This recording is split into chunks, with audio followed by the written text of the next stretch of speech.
نوروز مبارک، پشوایی معظمی ملت.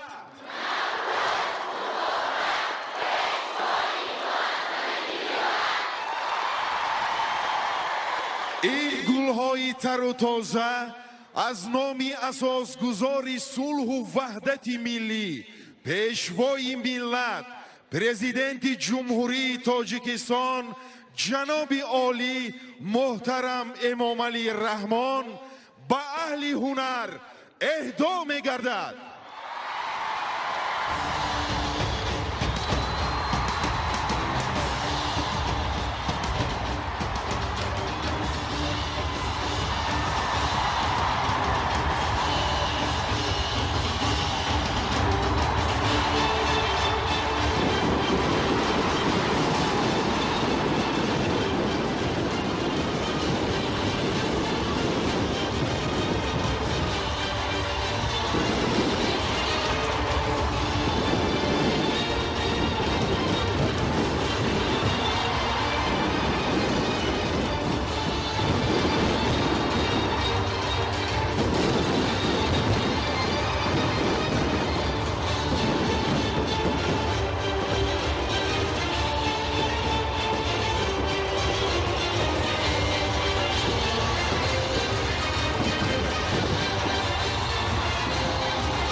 ملکی جانان به پیش همیشه به پیش سخنی پیشوا راهنمای ما تاجیکستان به پیش همیشه به پیش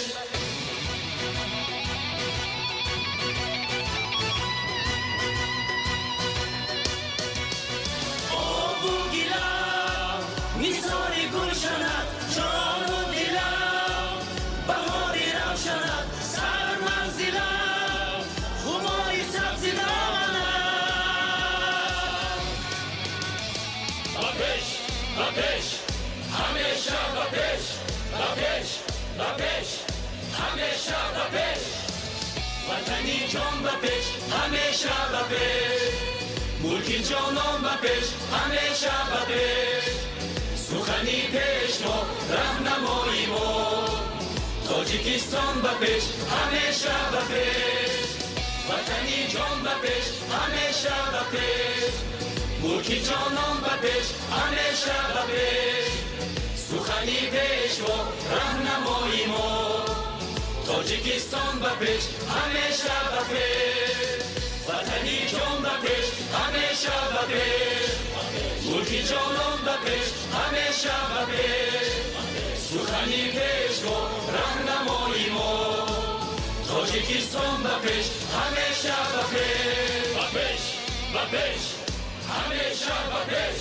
به پیش به پیش همیشه به پیش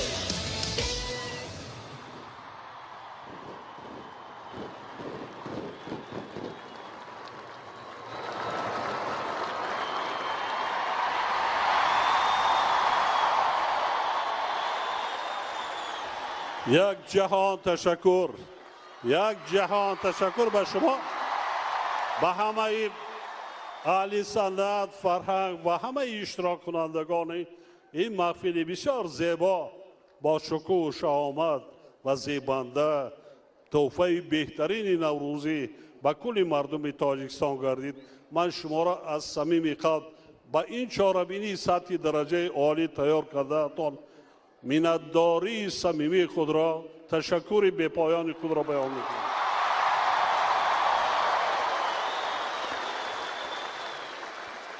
حاضرین محترم، بیتان به افتخار همه آن فرزندان ماه شما، برادران و خواهران ماه شما برای ما ماه‌های طولانی زحمت کشیده این محفل ادانه را پیشکش کردن یک خرسک آسمان کف تحفه میکنیم.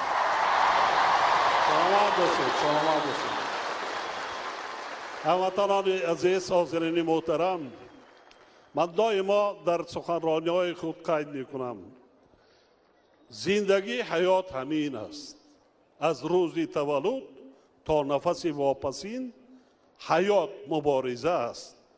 حیات این پیشروی است و ترقیات است. هیچگاه در زندگی در یگان حالت رو افتاده شدن در کار نیست. ما ملت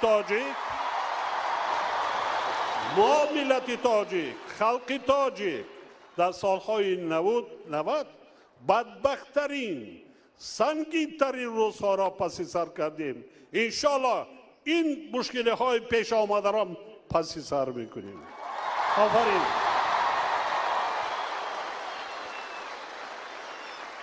ما باید بنیاد کنیم، سازیم، وطن خودمون را آباد کنیم. با آن همین نسل جوان یک ملک آباد و پیشرفته میراث گذاریم. دیگر از ما هیچ چیز باقی نمیماند. همه چی میگذره. کارهای در پیش خیلی وظیفه‌های زیاده دارند که آنها را باید اجرا کنیم.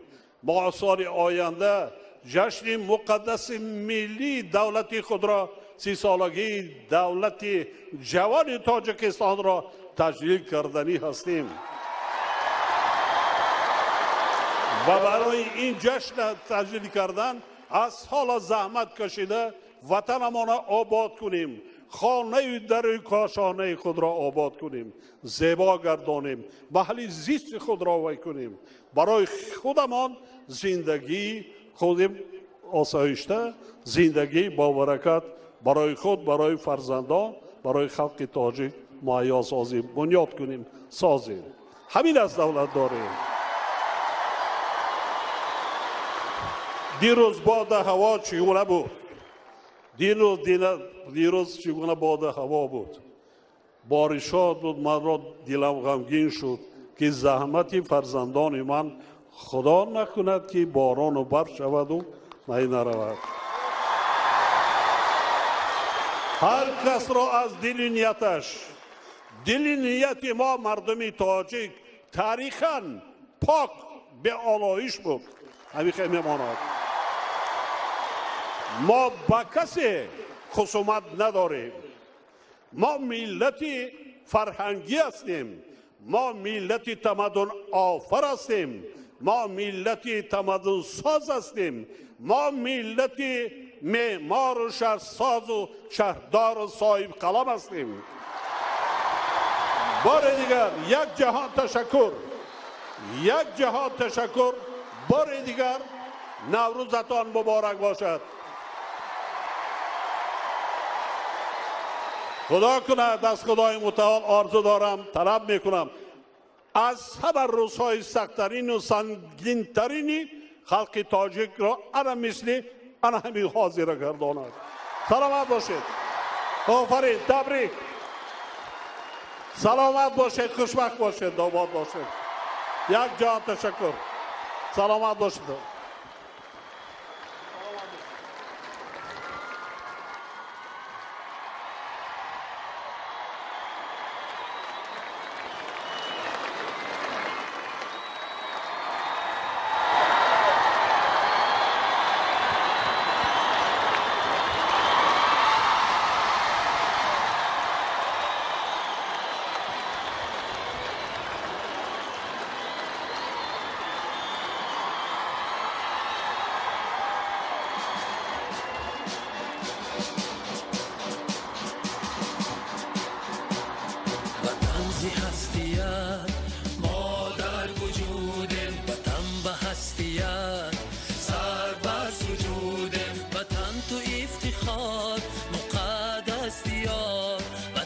شعار کار صاحب اختیار